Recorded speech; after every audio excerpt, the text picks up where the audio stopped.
Yo, Wibu Gen Z. Selamat datang di White Room, tempat kita mengupas tuntas berbagai fenomena, tokoh, dan cerita paling epik.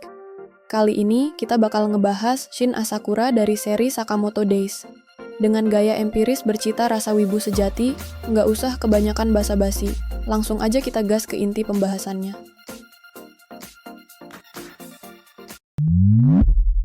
Sebelum kita membahas Shin Asakura lebih jauh, kalian mesti paham dulu nih setting cerita Sakamoto Days itu kayak gimana. Bayangin dunia Jepang modern pada umumnya. Tapi di balik semua itu, ada komunitas pembunuh bayaran yang penuh intrik, hierarki ketat, dan organisasi rahasia yang nggak kalah dari film aksi Hollywood. Ada juga teknologi canggih yang bikin pertarungan di sini super kreatif dan mind-blowing. Dunia Sakamoto Days itu absurd banget. Modern tapi penuh drama. Dengan vibes yang campur aduk antara kekerasan brutal, humor receh, dan kehangatan hidup sederhana. Latar ceritanya sering loncat-loncat dari toko kecil Sakamoto yang cozy ke lokasi-lokasi ikonik penuh aksi kayak gedung tinggi atau gudang terlantar. Sakamoto Days menawarkan cerita aksi keluarga Sakamoto dalam melindungi kehidupannya yang damai dari masa lalu yang terus menghantui mereka. Shin Asakura alias Clairvoyant adalah partner in crime, literally dari Sakamoto. Awalnya dia pembunuh bayaran berbakat yang coba bunuh Sakamoto, tapi malah jadi bagian keluarga toko Sakamoto setelah kalah melawan Taro Sakamoto. Shin ini digambarkan sebagai cowok muda yang kurus tapi penuh energi, dengan rambut pirang ikoniknya. Outfitnya sering berubah, tapi apron hijau toko Sakamoto udah jadi ciri khas. Sebelum jadi pegawai toko kelontong Sakamoto, dulunya Shin adalah seorang pembunuh bayaran muda yang sangat berbakat dengan kemampuan bertarung yang luar biasa. Dia dulunya merupakan salah satu anak didik dari Taro Sakamoto, dan sering berkompetisi dengan Sakamoto dalam misi-misi berbahaya. Namun, meskipun memiliki potensi besar, Shin sering merasa terintimidasi oleh ketenaran Sakamoto yang jauh lebih terkenal dan dihormati di dunia pembunuh bayaran. Nggak banyak yang bisa dibahas dari keluarga asli Shin. Ayahnya, yang bernama Ando dulu, nitipin doi ke temennya yang bekerja di lab ilegal. Kekuatan telepati Shin tuh sebenarnya kecelakaan. Dia dapat itu setelah nggak sengaja nyobain cairan eksperimen dari lab ilegal buatan Asakura. Tapi, alih-alih jadi superhero, dia malah dijauhi karena dianggap ngintip isi kepala orang lain. Akhirnya dia kabur dari lab dan berakhir di dunia gelap para pembunuh. Shin Asakura tuh tipe orang yang chill, tapi serius kalau situasi lagi genting. Dia jujur dan terbuka, nggak suka drama berlebihan, tapi kalau lagi kesel, bisa langsung meledak emosinya. Dengan cara yang tetap lucu sih. Walaupun sering kalem, dia nggak bakal mundur kalau harus menghadapi bahaya, apalagi kalau itu buat lindungi teman-temannya. Shin tuh pede dengan kemampuan clairvoyance-nya, tapi dia tahu batasan dan kelemahannya. Ini bikin dia jadi petarung yang nggak cuma asal nabrak, tapi juga mikir taktik. Dia juga loyal abis sama Sakamoto dan teman-temannya, bahkan rela ngelakuin apapun demi mereka. Meskipun masa lalunya penuh tekanan, Shin punya tekad buat ninggalin dunia gelap dan hidup lebih baik. Sifat seriusnya sering bikin dia clash sama Lu Xiaotang, yang lebih santai dan suka bercanda. Tapi, sebenarnya mereka saling peduli banget dan jadi tim yang solid. Shin juga punya sisi humor yang kadang muncul pas situasi lagi absurd, bikin suasana tegang langsung cair. Shin punya combo kemampuan yang bikin dia unik banget di dunia pembunuh bayaran.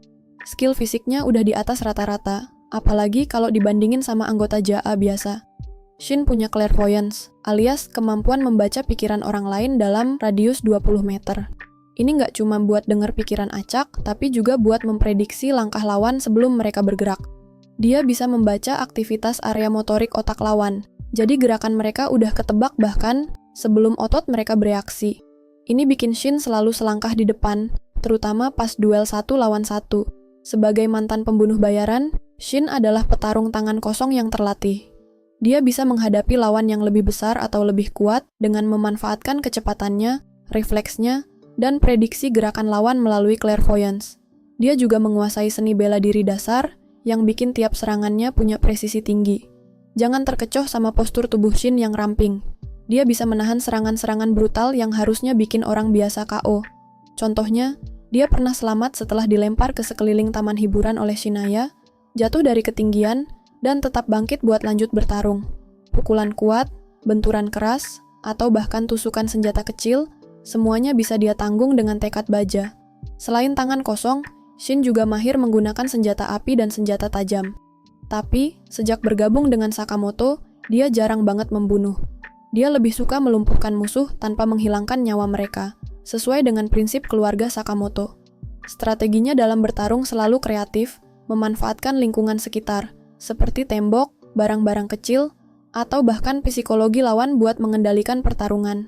Kemampuan adaptasi Shin ini bikin dia selalu jadi ancaman, bahkan di situasi yang kelihatannya mustahil. Senjata spesial Shin adalah sarung tangan yang dirancang oleh Natsuki Seba.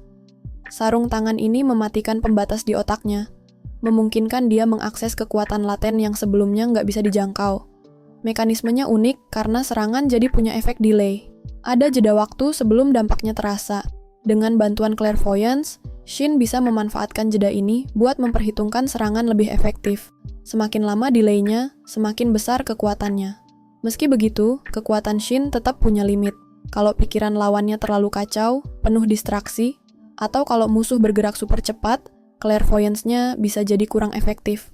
Plus, kalau dipakai terlalu lama atau intens, otaknya bakal ngerasain sakit luar biasa, jadi dia harus batasi pemakaiannya maksimal 5 menit sehari. Shin punya misi yang sebenarnya simpel tapi berat banget.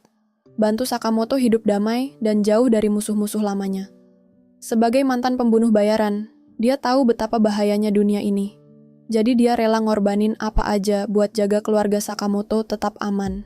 Hubungannya antar karakter lain dari series Sakamoto Days juga menarik, contohnya Taro Sakamoto. Sakamoto tuh mentor, teman, sekaligus bos buat Shin. Mereka punya ikatan kuat dari masa lalu sebagai pembunuh bayaran. Sekarang, Shin jadi rekan setia yang selalu ada buat Sakamoto, baik di toko kelontong maupun di medan pertarungan. Chemistry mereka sebagai duo bikin setiap adegan selalu seru, kadang kocak, kadang epik. Lu Xiaotang, bocil kematian dari keluarga Triad yang sekarang jadi bagian dari keluarga Sakamoto. Meskipun sering ribut sama Lu, mereka punya hubungan love-hate yang bikin interaksi mereka seru. Lu sering ngomentarin betapa seriusnya Shin, sedangkan Shin suka nggak paham kenapa Lu santai banget di situasi genting. Tapi, saat keadaan memaksa, mereka bisa kerja sama dengan sinkron banget, membuktikan kalau mereka saling percaya. Asakura. Hubungan Shin dengan Asakura lebih rumit. Di satu sisi, Asakura kayak figur ayah buat Shin, tapi di sisi lain, dialah yang bikin hidup Shin jadi ribet dengan eksperimen clairvoyance-nya. Meski begitu, Shin tetap respect dan bahkan bangga dengan penelitian Asakura. Hubungan mereka berkembang jadi lebih baik setelah Shin berhasil memanfaatkan kekuatannya dengan cara yang positif. Salah satu momen paling epik dalam cerita ini adalah pertarungan Shin lawan Shou dan pertarungan Shin lawan Gaku. Mulai dari aksi taktis sampai skill telepatinya diuji habis-habisan. Ini bukti bahwa Shin nggak cuma pembantu karakter utama, tapi punya momen epiknya sendiri. Shin Asakura bukan sekadar sidekick atau karakter pendukung dalam Sakamoto Days. Dia punya perjalanan hidup dan perkembangan karakter yang dalam, bikin dia jadi simbol perubahan, ketekunan, dan arti hubungan antar manusia. Dalam setiap aksinya, ada banyak pesan yang bisa kita petik. Shin adalah contoh nyata bahwa orang dengan masa lalu kelam tetap punya peluang buat berubah. Dia pernah jadi pembunuh bayaran, hidup di dunia penuh kekerasan dan darah, tapi nggak membiarkan itu mendefinisikan masa depannya. Ketika Shin memilih untuk bergabung dengan Sakamoto, dia nggak cuma mencari perlindungan, tapi juga mencari cara buat memperbaiki dirinya. Pesan ini ngajarin kita bahwa masa lalu nggak harus jadi beban yang terus mengikat kita. Selalu ada ruang untuk menjadi versi yang lebih baik dari diri kita. Satu hal yang bikin Shin beda dari pembunuh bayaran lain adalah loyalitasnya terhadap Sakamoto dan prinsip hidup baru yang dia pelajari dari keluarga Sakamoto. Shin memutuskan buat nggak membunuh lagi, meskipun dia punya banyak kesempatan buat melakukannya. Dia membuktikan bahwa kekuatan sejati bukan cuma tentang siapa yang bisa menghancurkan, tapi juga siapa yang bisa menahan diri. Shin punya banyak kelemahan, dari clairvoyance yang terbatas hingga tekanan fisik dan emosional dari masa lalunya. Tapi, dia nggak pernah menyerah buat jadi lebih baik. Dia terus berlatih, mencari cara buat menggunakan kekuatannya dengan lebih efektif, dan selalu siap menghadapi musuh yang lebih kuat darinya. Ini jadi reminder buat kita bahwa kegagalan atau kekurangan bukan akhir dari segalanya. Selama kita punya tekad, semua tantangan bisa dilalui. Meski hidup di tengah dunia pembunuh bayaran yang keras, Shin perlahan menemukan kedamaian lewat kehidupan sederhana di toko kelontong Sakamoto. Dia belajar menikmati momen kecil, seperti ngobrol santai sama pelanggan, atau membantu keluarga Sakamoto. Pesan ini mengingatkan kita bahwa kebahagiaan nggak selalu datang dari hal besar, tapi dari hal kecil yang kita jalani dengan hati yang tenang. Shin Asakura adalah karakter dengan lapisan cerita yang kompleks.